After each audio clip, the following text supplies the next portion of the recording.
Fala galera, tudo bem com vocês? Professor Everton Seixas Cardoso, professor de História, e hoje nós iremos falar de um dos temas mais sensíveis que existe, que é sobre a questão da escravidão. Nós iremos falar sobre a história da escravidão, desde a Era Antiga, nas grandes civilizações da Europa, como também da Ásia, a como era a escravidão no continente africano e como ela se transformou numa questão de negócio bastante lucrativo com os transportes de negros da África para a América. É um tema muito sensível e a gente vai trabalhar com muito cuidado para poder abordar esse tema. Vamos entender então como foi a história da escravidão no mundo. Gente, primeira coisa, a escravidão ela não nasceu somente com a escravidão negra. Muita gente acha que escravidão, acho que são sinônimos, escravidão e o negro africano. O africano, o negro e escravo. Isso é uma visão que infelizmente algumas pessoas ainda mantêm, mas totalmente errônea. A escravidão sempre existiu desde que surgiram as primeiras civilizações. A escravidão da Era Antiga é uma escravidão totalmente diferente do que nós temos no contexto que ocorreu no Brasil colônia, no Brasil Império. A escravidão da Era Antiga, ela tinha outros significados, principalmente se a gente pegar Egito, ali no norte da África, a Mesopotâmia, no Oriente Médio, os gregos e os romanos na Europa. A escravidão da Era Antiga era mais com prisioneiros de guerra e devedores, e também criminosos. A gente pode botar esses três grupos. Então, a escravidão da Era Antiga, você tinha, por exemplo, como os povos antigos, principalmente os mesopotâmicos, com os assírios, que eram conquistadores, os romanos, que eram conquistadores, o que eles faziam? Lutavam contra outros povos conquistados, obrigavam esses povos a pagarem tributos e também pegavam guerreiros ou pessoas fortes para poder trabalhar com escravos nas suas cidades, no seu império, nas suas capitais. Então, por exemplo, os romanos e os egípcios faziam muito isso, né? Pegavam povos conquistados, subjugados, e eles tinham que trabalhar nas grandes construções públicas, erguendo palácios, no caso do Coliseu em Roma, as pirâmides do Egito, e eles trabalhavam até a morte.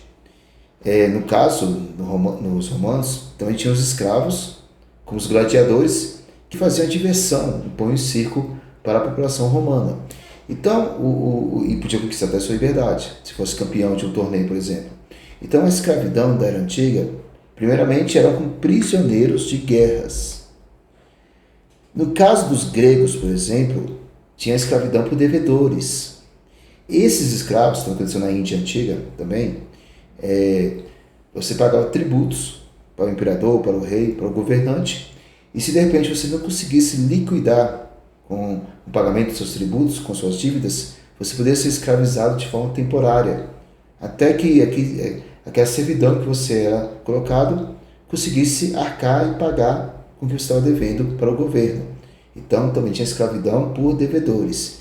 E uma terceira situação são também os criminosos. Na Era Antiga, você pode observar na Índia Antiga, por exemplo, na Roma Antiga, na Mesopotâmia, que as pessoas, de repente, ladrões, pessoas que furtavam coisas, objetos, ou até assassinos, poderiam pegar uma pena de serem escravizados até a sua morte. Então você tinha simplesmente uma situação de escravidão na Era Antiga totalmente diferente do que nós vimos, principalmente na América e no Brasil colonial e imperial. Então a escravidão na Era Antiga pode poder ser feita com prisioneiros, criminosos e devedores. O continente africano também tinha seus modelos de escravidão, mas era um sistema variado, que podia ser de servidão e também por uma questão de integração familiar.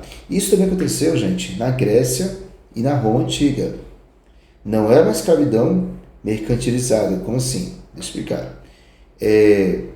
No caso, por exemplo, da servidão, muitas vezes pessoas pobres que não tinham lar, não tinham nem o que comer, se ofereciam para trabalhar na casa de alguma família em troca de quê? De comida, roupas e moradia, as necessidades básicas. Então a escravidão africana era muito essa questão da servidão, de pessoas pobres. E muitos desses escravos ficavam praticamente 10, 20, 30 anos com aquela mesma família, acabavam integrando aquela família. Isso também aconteceu, gente, com a Roma Antiga. O que acontecia na África também acontecia na Roma Antiga. Quando os gregos foram conquistados, muitos gregos foram morar na cidade de Roma e alguns gregos se colocaram como servos, escravos, principalmente crianças, oferecendo serviços educacionais ou serviços domésticos. E de alguma forma tinha uma integração na família. Você tinha aquele professor particular, na Roma Antiga, lógico que tinha algumas escolas, mas a educação era feita principalmente em casa, principalmente dos ricos, era feita em casa. E um escravo, no caso, depende do escravo grego, educava lá 3, 4, 5 crianças durante 20, 30 anos. Eram vistos como professor, mas eram escravo. A chama de pedagogos, no caso da Grécia Antiga, a chama de pedagogos. Então, no continente africano também tinha esse modelo de escravidão, de pessoas que ofereciam seus serviços em troca de necessidades básicas. Cuidavam das crianças, educavam as crianças, faziam serviços domésticos, é que fosse um servo, e as pessoas, lógico, viam assim, claro, você não é escravo, tudo, mas sim aquela violência, essa questão de dominação. Uma pessoa que estava inserida, mas que tinha um papel muito bem definido.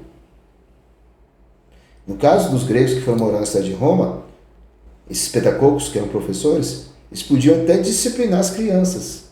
Podiam até disciplinar, dar umas palavras se a criança fosse indisciplinada. Então, a escravidão que já existia na África, antes da chegada dos europeus, uma escravidão de servidão, por troca de necessidades básicas, mas também era integrado no lar, sem uma questão mercadológica de ver como algo que pode ser trocado, vendido e gerar lucro. Mas isso, gente, vai mudar com a chegada dos europeus no continente africano. Quando a gente fala dos europeus, não vamos generalizar que seja toda a Europa, mas os colonizadores europeus, que estavam buscando novas rotas comerciais, explorar novos continentes, esses, especificamente, eram bem gananciosos. E quando conheceram o sistema de escravidão, que eles também já conheciam, mas conheceram também o sistema de escravidão que existia na Europa, eles vão começar a se organizar para fazer uma escravidão de larga escala. Vários fatores que a gente vai ver já já. Os europeus, eles vieram explorar o continente africano, viram que os povos e as civilizações africanas que existiam no continente não seriam, assim, vamos dizer, uma forma de poder lutar contra os europeus, contra o domínio dos europeus. Os europeus, com suas armas de fogo, eles começaram a ver que conseguiriam vencer e controlar as civilizações dos povos africanos. Viram que tinha muita rivalidade entre os povos africanos. Então eles viram uma possibilidade de ganhar dinheiro criando um sistema de escravidão mercantilista, lucrativo. Para você ter uma ideia, quando portugueses, espanhóis e ingleses começam a entrar nesse sistema de tráfico de escravos, a mercantilização dos escravos para ganhar dinheiro, cidades como Manchester e Liverpool, na Inglaterra, vão se transformar em grandes metrópoles, simplesmente por indústrias de produzir navios para transportar negros e também investidores que investiam em vários países para poder fazer esse transporte. A gente vai ver que vai ser um transporte extremamente lucrativo, onde eles ganhavam muito dinheiro fazendo o sequestro, o transporte e a venda de negros africanos para o continente americano. Muitas dessas justificativas, vai ter justificativas tanto a questão ideológica, racial e até religiosa. Quando os europeus chegam na África e também na América, quando eles começam a escravizar os negros africanos, também tentaram escravizar os povos indígenas do continente americano. O caso espanhol foi um pouquinho diferente do caso americano e do caso português. Tanto o caso americano, que foi os ingleses colonizando, e o caso português colonizando o Brasil, eles utilizaram predominantemente a mão de obra negra africana. Os espanhóis, dependendo do local, utilizavam também mão de obra indígena. Só que a escravidão indígena na América Espanhola é uma escravidão temporária, muito parecida com a escravidão por dívidas. Então, povos indígenas da América Espanhola, você tinha a mita e a encomienda, é uma escravidão temporária de povos indígenas. A mita é feito mais na mineração, a encomenda mais nas fazendas, as haciendas na América Espanhola. E no caso da encomenda, os fazendeiros que exploravam a mão de obra indígena tinham que catequizar os índios nativos. E a mita, eles iam trabalhar nas minas e ganhavam uma porcentagem muito pequena pelo trabalho oferecido. É uma escravidão temporária. E a escravidão permanente era com negros africanos. Então, gente, a gente vê que tinha um modelo de escravidão diferente. No Brasil, a princípio tentaram escravizar os povos nativos, mas o papel dos jesuítas da Igreja Católica não permitiram a escravidão. E assim os portugueses vão encontrar, então, no comércio de tráfico, uma forma de ter essa mão de obra escravizada, barata e lucrativa para quem estão envolvidos. Então, eles tentaram escravizar os povos nativos indígenas. A América Espanhola faz de forma temporária e a América Portuguesa foi impedida pelos jesuítas e assim eles acabaram substituindo com a mão de obra negra africana.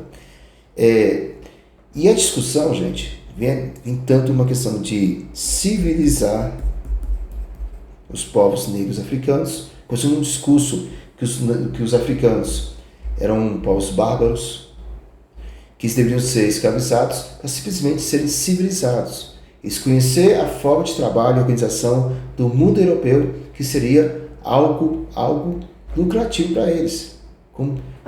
Olha só que barbaridade. A ideia de que mostrar de que os povos africanos eram inferiores, eram primitivos, viviam em batalhas, em guerras, e a escravidão iriam civilizar eles, porque eles iriam conhecer o modelo de trabalho do mundo europeu. Terrível. E a questão religiosa, gente, que foi feita pelo Frei Bente, um frei italiano, foi terrível. Que ele pega a história da Arca de Noé, a história bíblica, onde Noé construiu a arca por causa do grande dilúvio, e depois que as águas do dilúvio abaixaram, que Noé conseguiu atracar o seu navio, e ele fez essa viagem de sobrevivência com sua família. Ele tinha 3 filhos, com suas esposas também, cada filho tinha suas esposas. O filho mais velho, do meio e o mais novo. E quando Noé começou a criar, sua primeira vila com seus filhos, ele começou a plantar uva e começou a produzir vinho. Noé ficou meio depressivo por causa da morte de muitas pessoas quando o dilúvio, começou a ficar viciado em vinho. E um dia ele ficou bêbado e saiu andando pelado da sua cabana. E assim o seu filho mais novo começou a rir dele.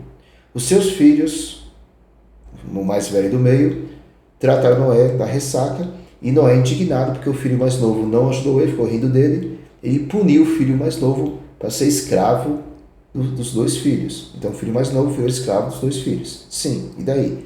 O que tem a ver com a questão negra? Quando Noé estava morrendo, ele dividiu o mundo em 3 partes. Ele mandou seu filho mais velho cuidar da Europa, o filho mais novo cuidar do Oriente Médio, e o filho mais novo, que era escravo, ficou na África. E assim Frei Bente veio com essa ideia, dizendo que a escravidão era bíblica, que os negros africanos deveriam ser escravizados, porque eram descendentes do filho mais novo de Noé, que era escravo dos seus irmãos. Isso simplesmente é uma distorção das histórias bíblicas, mas que serviu de justificativa para muitas pessoas dizer que não, eu estou escravizado porque é uma questão bíblica. E vem a questão também da desumanização, tratar o negro africano como animais, mercadorias, e não como seres humanos. Que nem, por exemplo, leilões de gado, de boi. Eu cuido do boi, estou tratando o boi porque vai fazer um trabalho para mim. Eu não estou matando ele, ele só faz um trabalho pesado para mim. É uma mercadoria, eu compro e vendo. Ele não é humano, ele simplesmente fosse um animal que trabalha de forma pesada para mim. Então, gente, não tratar o negro africano como ser humano, vir com justificativas religiosas e ainda de uma questão de querer civilizar, foi um discurso que foi adotado para as pessoas que investiam e trabalhavam no tráfico de escravos. Infelizmente, esse discurso foi muito forte utilizado e até hoje tem gente que ainda tenta defender, é um absurdo. Mas então, a questão das justificativas acabou perdurando para justificar a questão do tráfico de escravos, dos investidores e que trabalhavam. Esse ciclo, gente, levou 12 milhões de africanos sequestrados para poder se condenar à escravidão, sendo que 20%, pelo menos 20%, mais ou menos 20% desses negros que eram sequestrados e levados nos porões do navio negreiro morriam. E também, muitos morriam também trabalhando de forma pesada, morriam de forma antecipada, precoce, nas minas ou nas fazendas.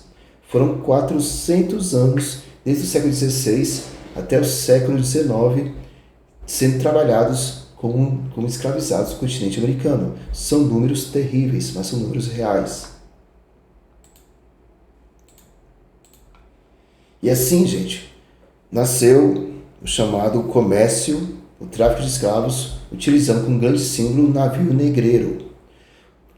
Como tudo começava? Os europeus chegavam no continente africano e lá buscavam povos rivais, povos em guerras.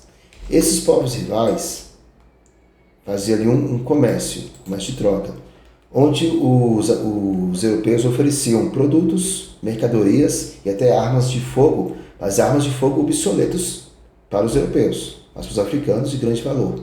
Em troca, eles deveriam sequestrar, capturar pessoas rivais, de povos rivais, para poderem serem trocados com os europeus, que iriam levar para a América. Então começa com a captura, o sequestro. 2. A questão do transporte do navio negreiro, nos seus porões, onde colocavam de 200 a 250 negros amontoados, numa viagem que durava pelo menos um mês. Muitos morriam de fome, doenças, por condições insalubres. E eram arremessados na água como se fossem animais mortos. Dizem que o navio negreiro, aonde iam, vários tubarões iam atrás, porque sabiam que tinha carne fresca sendo arremessada todos os dias no mar. Esses negros eram acorrentados, alguns eram torturados, principalmente os mais rebeldes, para servir de lição para ninguém se rebelar contra o domínio desses traficantes. Uma viagem terrível que, quando chegaram no destino, os leilões na América, eram expostos como animais. Alguns eram lavados, eram mais bem alimentados quando estavam chegando próximo dos leilões, eram lavados, alimentados e ainda colocavam óleo de baleia para ficar brilhosos, para mostrar os músculos e esconder as feridas. E assim, nos leilões, que fossem leilões de bois, que a gente vê infelizmente nas TVs aí, eles eram vendidos de forma bastante lucrativa. Dizem, para poder comparar com os valores de hoje, que você tinha, por exemplo, um negro jovem, adulto, para trabalhar nas minas ou nas fazendas, podia custar até 10 mil reais. Olha só. Também tinham mulheres para trabalhar nas casas, cuidando das crianças ou dos serviços domésticos. E essa podia custar de 5 a 7 mil reais. Então você tinha tanto homens e mulheres envolvidos no transporte do navio negreiro, do sequestro do transporte e também dos leilões. O que acontece? No Brasil, a gente vai ver isso na próxima aula, do sistema do plantation, das fazendas de engenho e depois das minas de ouro e de diamante, que a escravidão foi feita em larga escala. Em todo o período colonial e até o período imperial, tanto no Brasil colônia como no Brasil império.